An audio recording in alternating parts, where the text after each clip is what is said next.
दोस्तों नमस्कार। दोस्तों, दुनिया के सबसे बड़े लोकतांत्रिक देश भारत की पहचान सिर्फ हाथरस या बलरामपुर या फिर देश के ग्रामीण इलाकों की त्रासदी पर नहीं है, चकाचौंध भी है। ढलती हुई शाम, 5 सितारा होटल और उस चकाचौंध के भीतर नाचती हुई दुनिया शायद उन सारे दर्द को भुला देती है जिसे हम और आप बार बार महसूस करना चाहते हैं। आज उस चकाचौंध की एक तस्वीर अगर आप देखेंगे तो उसके भीतर का सच क्या है उसे भी जानने की कोशिश बिल्कुल नए तरीके से करेंगे। क्योंकि जब आप बड़ी बड़े 5 सितारा होटलों को मौजूदा वक्त में भारत के भीतर देखते हैं तो उसके भीतर एक खालीपन है। इस देश की बड़ी बड़ी इंडस्ट्रीज को देखते हैं तो वहां प्रोडक्शन थमा हुआ है। इस देश के बड़े बड़े बिजनेसमैन से जब आप मिलेंगे तो पता चलेगा कि उनका धंधा चल ही नहीं रहा है। इस देश के रोजगार पाने के लिए हायर एजुकेशन के साथ युवाओं से मिलेंगे तो वो बार बार जिक्र करेंगे कि दरअसल हमारे पास तो कुछ बचा नहीं। हायर एजुकेशन तक की स्थिति इस देश के भीतर में ठप सी पड़ गई है। और उसके बाद रोजगार शायद वह एक खाली कटोरे के समान है। चाहे वो मजदूर हो, चाहे वो किसान हो, चाहे सुरक्षा की आस लिए महिलाएं हो, चाहे इस देश के बड़े बिजनेसमैन हो, चाहे औद्योगिक घराने क्यों ना हो, चाहे इंडस्ट्रियलिस्ट अपने तौर पर इस देश में मीडिया हाउसेस से क्यों ना जुड़ गए हों, या फिर अलग अलग तरीके से जो भी इस देश के भीतर में अपनी जिंदगी की जद्दोजहद में इस देश की इकोनॉमी से जुड़ा हुआ था, उसके सामने इसलिए एक अंधेरा है क्योंकि वो आगे कैसे बढ़े इसकी समझ शायद मौजूदा वक्त में गायब हो चली है। जब कुछ नहीं बचेगा तो आप कौन सा प्रयास करेंगे और आगे कैसे बढ़ेंगे? और देश जब इस देश की नौकरशाही चलाने लगे, या किसी भी देश का मुखिया या फिर राज्यों के मुखिया जो इस देश के भीतर संघीय ढांचे को जीते हैं, वह भी अगर नौकरशाहों के हिसाब से अपनी पूरी प्रशासनिक व्यवस्था, सामाजिक राजनीतिक सोच और शायद कानून के राज को भी उन्हीं के हवाले कर दें तो ऐसे में वह क्या देखेंगे? हाथरस शायद इसकी एक पहचान भर है। हाथरस में आईपीएस स्तर के 3 अधिकारी सस्पेंड कर दिए गए। उसके अलावे बड़े तौर पर बड़े बड़े अधिकारी भी सस्पेंड हुए हैं। लेकिन अधिकारियों के सस्पेंड होने से स्थिति क्या अनुकूल हो सकती है? और दिल्ली में इन 5 सितारा इमारतों के बीच जब हम खड़े हों तो क्या वाकई इन इमारतों के भीतर लोगों की आवाजाही है या सिर्फ एक सन्नाटे के भीतर ये खूबसूरत इमारतें खड़ी हुई है? सच यही है कि इस देश की इकोनॉमी इतनी ठप पड़ चुकी है कि तमाम जगहों पर बिजनेस रुक पड़े हैं। लेकिन आज हम बात इसलिए आपसे नए सिरे से शुरुआत करना चाहते हैं क्योंकि इस देश में कोई भी राजनीतिक सत्ता इस देश को चलाती कैसे है और लोकतंत्र की धज्जियां कैसे उड़ जाती है, आज उसको जरा महसूस करने की कोशिश कीजिएगा। और हमें लगता है कि शुरुआत में जिक्र तो हाथरस से ही होना चाहिए जहां पर अधिकारियों को सस्पेंड कर दिया गया। तो आपको यह जानना चाहिए कि अधिकारियों को इस देश के भीतर में बीते 5 बरस के अंदर में अलग अलग राज्यों में और केंद्र स्तर पर जितने भी आईएएस और आईपीएस अधिकारियों के साथ साथ उनके सबोर्डिनेट्स को या फिर अलग अलग कर्मचारियों को जो ऑफिसर्स रैंक के भी होंगे, कितनी बड़ी तादाद में सिर्फ बीते 5 बरस में सस्पेंड किया गया होगा? जी, 5000 से ज्यादा लोगों को सस्पेंड किया गया है। लेकिन स्थिति क्या किसी भी राज्य में बदल गई? हमको लगता है ग्राउंड जीरो उत्तर प्रदेश को ही बनाना चाहिए। इसलिए क्योंकि उत्तर प्रदेश में हाथरस की घटना ने समूची दुनिया के भीतर में एक बेचैनी पैदा की है। क्या इस तरीके से भारत की स्थिति है?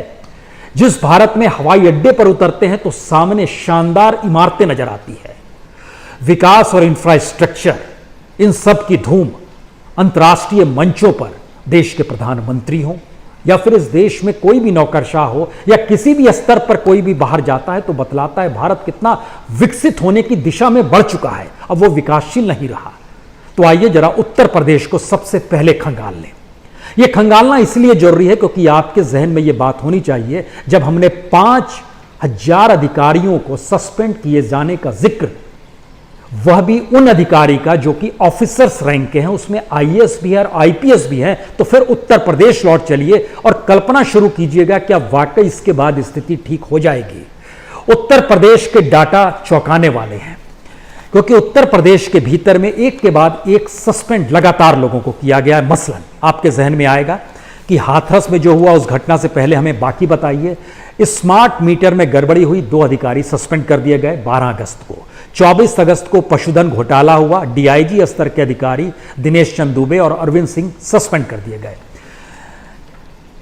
3 जुलाई को पुलिस एकेडमी मुरादाबाद में ट्रेनी डिप्टी एसपी थे नितिन तनेजा, उनको सस्पेंड कर दिया गया। उन्होंने वित्तीय अनियमितताओं का आरोप उन पर लगा था। लखीमपुर के डिप्टी एसपी राकेश नायक को 3 जुलाई को ही सस्पेंड कर दिया गया। उनसे छेड़छाड़ का आरोप था, एक महिला एसडीएम के साथ अभद्रता पेश की थी उन्होंने।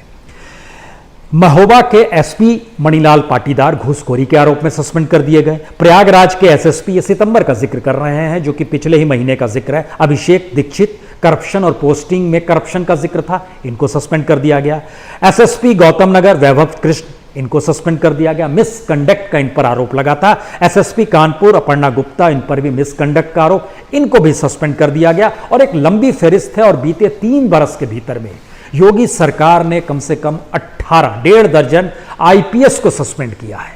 जिस दिन यह सरकार उत्तर प्रदेश में आई थी, भ्रष्टाचार पर नकेल कसना चाहती थी, करप्शन को रोकना चाहती थी, अच्छी बात है। आज हम जहां पर खड़े हैं तो आइए कुछ पन्नों को पलट लें।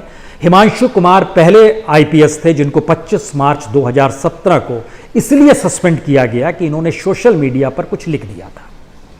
24 मई को एसएसपी सहारनपुर सुभाष चंद्र दुबे को इसलिए सस्पेंड किया गया क्योंकि क्लैशेस हुए थे उनके इलाके में और वो रोक नहीं पाए थे, एक युवक की मौत हो गई थी। इन जगहों को याद रखिएगा क्योंकि कुछ और जानकारी देंगे। 16 जुलाई 2017 एसपी संभल आरएम भारद्वाज सस्पेंड कर दिया गया। महिला गैंगरेप हुआ था और उनकी हत्या कर दी गई थी, सस्पेंड कर दिया गया। एसपी प्रतापगढ़ संतोष कुमार सिंह, महिला संध्यास्पद स्थिति में मर गई थी, सस्पेंड कर दिया गया। देवरिया जिले के एसपी रोहन पिनकान्या को भी सस्पेंड किया गया। 2017 का जिक्र था। 2018 में आइएगा तो फरवरी के महीने में एडीजी जसवीर सिंह थे, उन्होंने भी अपने सोशल मीडिया में कुछ लिख दिया था, सस्पेंड कर दिया गया। अप्रैल में बाराबंकी के एसपी सतीश कुमार जो कि एक ट्रेडिंग कंपनी से 65 लाख रुपए घूस लिए थे, आरोप था, उनको सस्पेंड कर दिया गया। अगस्त के महीने में 2018 में एसएसपी बुलंदशहर जो कि एन कोलांची थे, ट्रांसफर पोस्टिंग में गड़बड़ी करते थे, सस्पेंड कर दिया गया। सितंबर के महीने में SSP Prayagraj Atul Sharma crime rate कम नहीं कर पा रहे थे, सस्पेंड कर दिया गया। हम जब नाम ले रहे थे तो उसमें अलग अलग इलाकों का जिक्र था। उन तमाम जगहों पर, चाहे वह संभल का इलाका हो, प्रतापगढ़ का इलाका हो, देवरिया का इलाका हो, बाराबंकी का इलाका हो, बुलंदशहर का इलाका हो, प्रयागराज का इलाका हो, कानपुर का इलाका हो, जिन जगहों से ट्रांसफर किया गया, इन तमाम जगहों पर जिन पुलिस अधिकारियों को और आईपीएस रैंक के अधिकारियों को सस्पेंड किया गया, उसी तरह की परिस्थितियां अभी भी जारी है और यह उत्तर प्रदेश सरकार की रिपोर्ट बनाती है। इसका मतलब सस्पेंड सिर्फ तत्काल की राहत के लिए होता है, एक ऐसी राहत जिसमें हमारा और आपका आक्रोश किसी घटना को लेकर थम जाए। यह लोकतंत्र का एक नायाब चेहरा है। इसके ठीक समानांतर अलग अलग जगहों पर जो भी करप्शन होता है, उस करप्शन की फहरिस्त में लगभग 417 एम्प्लॉइज को, जो कि इसमें क्लास 1 अफसर भी हैं, अलग अलग उसमें उनको सस्पेंड किया गया। कोई नॉन परफॉर्मिंग था, कोई करप्शन के चार्ज थे। मसलन पावर डिपार्टमेंट में 169 एम्प्लॉइज, ट्रांसपोर्ट डिपार्टमेंट में 37 अफसर और एम्प्लॉइज, बेसिक एजुकेशन में 26 सीनियर अफसर्स, पंचायती राज डिपार्टमेंट में 27 अधिकारी, होम डिपार्टमेंट में 21 अधिकारी, अलग अलग डिपार्टमेंट की एक लंबी फहरिस्त है जिसमें इस बात का जिक्र होता है कि कितनी बड़ी तादाद में ट्रांसफर भी होते हैं, पोस्टिंग भी होते हैं और सस्पेंड भी किया जाता है। लेकिन राज्य के भीतर अपराध रुकता नहीं है और अगर अपराध की वजह से मुख्यमंत्रियों को बदला जाने लगे तो फिर बड़ी फौज चाहिए मुख्यमंत्रियों की, क्योंकि बलात्कार की तादाद ना थमती है, ना हत्या की तादाद थमती है, लेकिन कानून के राज का जिक्र कोई नहीं करता है, कॉन्स्टिट्यूशन का जिक्र कोई नहीं करता है। हम जिस इलाके में खड़े हैं यहां पर बड़े बड़े बिजनेसमैन के अपने अपने बिजनेस चलते हैं, लेकिन आपको जानकर हैरत होगी कि लॉकडाउन के बाद जब बिजनेस खुलने शुरू हुए और जिनके पास लाइसेंस है कि हम बिजनेस चलाएंगे, उनके पास झटके में पुलिस वाला पहुंच गया, हफ्ता दीजिए या फिर तय कीजिए कितना दीजिएगा।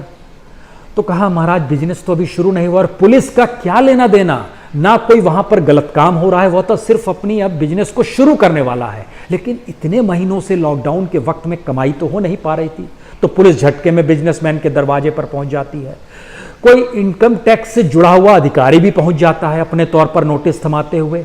यानी इस देश के भीतर में करप्शन की एक पैरेलल इकोनॉमी, डेमोक्रेसी को अपने हाथ में दबोच कर डेमोक्रेसी को जीने के नई परिभाषाओं को सिखाने वाली एक पैरेलल सोच, और इस देश की राजनीति को अपने अनुकूल कर कर इस देश की संसदीय व्यवस्था को ही जेब में रखने वाली फिलॉसफी बाखूबी रेंगती रहती है। शायद इसीलिए हम दोबारा जब हाथरस की दिशा में लौटेंगे तो उस प्रक्रिया में आपको बहुत सारी चीजें समझनी होंगी। जिस गांव में यह घटना हुई वह मूलग्रही गांव है उसका नाम। वहां पर लगभग 600 परिवार अपर कास्ट के हैं, 15 घर ही दलितों के हैं। 19 साल की दलित लड़की थी, कोई मदद के लिए नहीं आया। खेत में जीप काट ली गई, रीढ़ की हड्डी तोड़ दी गई, रिक्शे पर जिस रूप में उसको घर अपाहिज सौंप दिया गया। घर वाले आए, देखे। उसके बाद अगले दिन बलरामपुर की घटना आई।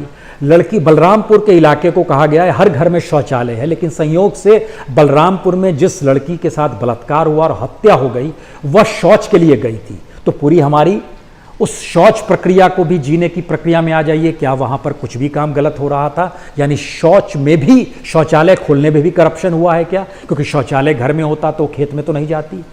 वहां पर जिस अस्पताल में गई उस अस्पताल में इलाज के लिए कुछ भी नहीं था। यहां तक कि वहां पर यह भी स्थिति नहीं थी कि किसी तरीके से मलहम पट्टी की जा सके, तो दिखाने के लिए एक सलाइन की वाटर चढ़ा दी गई, रिक्शे पर बैठाया गया और उससे घर को रवाना कर दिया गया। उसकी मौत हो गई।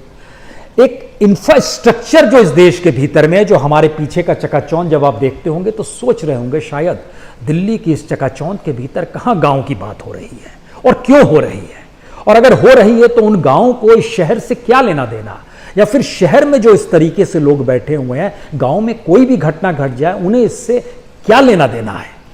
संयोग से यही शायद भारत को संभालने वाली कौम, जिसको हम लोग सेवक और प्रधान सेवक के तौर पर देखते हैं, उसने अपने आप को सत्ता में समेटे रखने के लिए सारी की सारी ताकत जो है उस ब्यूरोक्रेसी और उस इंस्टीट्यूशन को दे दी है जो डर के मारे काम करती है। डर के मारे शब्द जब हम बोलते हैं तो इसमें एक जानकारी आपको और भी देना चाहेंगे। यह महत्वपूर्ण जानकारी इसलिए है क्योंकि एक वक्त उत्तर प्रदेश के मुख्यमंत्री जो थे 2002 में, ये 2002 का वाकया है, उस समय उन मुख्यमंत्री को महाराजगंज के एसपी हुआ करते थे जसबीर सिंह। उन्होंने उनको रासुका के तहत अरेस्ट कर लिया था। उस समय जो भी काम हुआ होगा, उन्हें क्या पता था कि आने वाले वक्त में योगी जी राज्य के मुख्यमंत्री बन जाएंगे। 2002 का वाकया है, लेकिन वो वाकया 2020 में आते आते उनको निलंबित किया जाता है। उन पर आरोप क्या लगे कि आपने इंटरव्यू में विवादास्पद एक बयान दे दिया, जो इंटरव्यू आपने कहीं पर दिया होगा, और ड्यूटी पर अनुपस्थित थे। यानी एक सीनियर अफसर एसपी रैंक का, इसलिए उसको सस्पेंड कर दिया गया, जो आईपीएस थे जसवीर सिंह, क्योंकि उन्होंने पुराने वक्त में जो किया होगा शायद वो नजरिया होगा। तो अधिकारी क्या करे, पुलिस वाला क्या करे, आईएएस क्या करे, आईपीएस क्या करे, उसको अगर प्रमोशन चाहिए, उसको अगर काम करना है तो इस सिस्टम में राजनीतिक सत्ता के इर्द गिर्द आपको घूमना होगा। इसीलिए वह अधिकारी जो अखिलेश यादव की सरकार के वक्त महत्वपूर्ण थे, उनको झटके में वह चीजों को इधर से उधर कर रहे थे, तो एक आइडियल गवर्नमेंट के तौर पर योगी सरकार आती है। लेकिन जब उससे चीजें संभलती नहीं है तो उस पीरियड के वह अधिकारियों को उठाकर साथ में ले आती है, भाई तुम ही संभालो। ऐसे अधिकारियों को अब सामने ले आया गया। यानी किसी भी तरीके से वही अधिकारी इस सिस्टम में जी सकता है जो करप्ट होगा, सत्ता के अनुकूल होगा, सत्ता को मैनेज करना जान जाएगा और सत्ता के लिए जनता को मैनेज करना जान जाएगा, सिस्टम को मैनेज करना सीख जाएगा। तो लोकतंत्र की यह एक अभूतपूर्व स्थिति है, और इस अभूतपूर्व परिस्थिति को जीने के लिए अब आप इस इलाके में लौटिए जहां पर हम खड़े हैं। हमारे पीछे हवाई अड्डा आपको दिखाई दे रहा होगा। यहां के हैंगर में एयर इंडिया 1 खड़ा हुआ है, जो तमाम सुविधाओं से लैस है, और भारत में पहली बार प्रधानमंत्री, राष्ट्रपति और उपराष्ट्रपति के लिए 2 ऐसे विमान आ गए हैं जो अंतर्राष्ट्रीय मानचित्र पर दुनिया के सिर्फ 16 देश ऐसे हैं जिनके पास इस तरह की सुविधाएं हो। अपने देश के प्रधानमंत्री और राष्ट्रपति के लिए स्पेशल अलग से विमान, उसमें अमेरिका नंबर 1 आता है जिसके पास एयरफोर्स 1 है। अब कोई अगर ऐसे जहाज में ऐसे वक्त को बुलाता है, सफर करता है, एंजॉय करता है जिंदगी का, इसका मतलब विलासिता से उसको लेना देना है। जनता, उसकी परेशानी, उसकी त्रासदी इस लोकतंत्र में मायने नहीं रखती है। यानी कॉन्स्टिट्यूशन के प्रियम्बल्स को ठीक करने के लिए महात्मा गांधी ने एक वक्त राजेंद्र प्रसाद से कहा था कि आप कॉन्स्टिट्यूशन की इस कॉपी को ले जाइए, इसमें गरीबों के लिए कुछ भी नहीं है। लेकिन भारत की पूरी राजनीति, पूरा वोट बैंक, पूरी संसदीय पॉलिटिक्स इसी बात पर टिकी हुई है कि वह गरीबों के वोट बैंक को कैसे अपने साथ ले आए। तो गरीबों को गरीब बनाए रखना, डेमोक्रेसी को गरीबों के लिए बताते हुए उन गरीबों को एक वोट देने के नाम पर लोकतंत्र में हिस्सेदारी का एहसास करा देना, इस परिस्थिति में अगर भारत आकर खड़ा गया, और कोई भी क्षेत्र हो, संयोग से हर क्षेत्र ऐसे में आज नहीं तो कल तबाह होंगे, इसको आप रोक नहीं सकते हैं। मीडिया की साख चली गई, सीबीआई की साख नहीं। तोता बहुत पहले से कहा जा चुका है, मनमोहन सिंह के दौर में। सीवीसी की साख नहीं बची, सीएजी सरकार के अनुकूल हो गई। इलेक्शन कमीशन की साख नहीं बची, सुप्रीम कोर्ट के भीतर से आवाजें 2018 के जनवरी में कैसे सुनाई दी थी और अब क्या स्थिति हो गई, ये बताने की जरूरत नहीं है। यूनिवर्सिटीज की स्थिति कैसे हो गई, बताने की जरूरत नहीं है। लोकतंत्र को जीते हुए दुनिया के सबसे बड़े देश के भीतर का एक अनूठा सच ये है कि बीते 70-72 वर्ष से जिस लोकतंत्र का जिक्र हम लोग कर रहे हैं ना, उस लोकतंत्र ने ही, या उस लोकतंत्र को प्रभाषित करते हुए इस देश की राजनीतिक सत्ताओं ने इसी तरह की चकाचौंध को सामने लाकर खड़ा कर दिया है।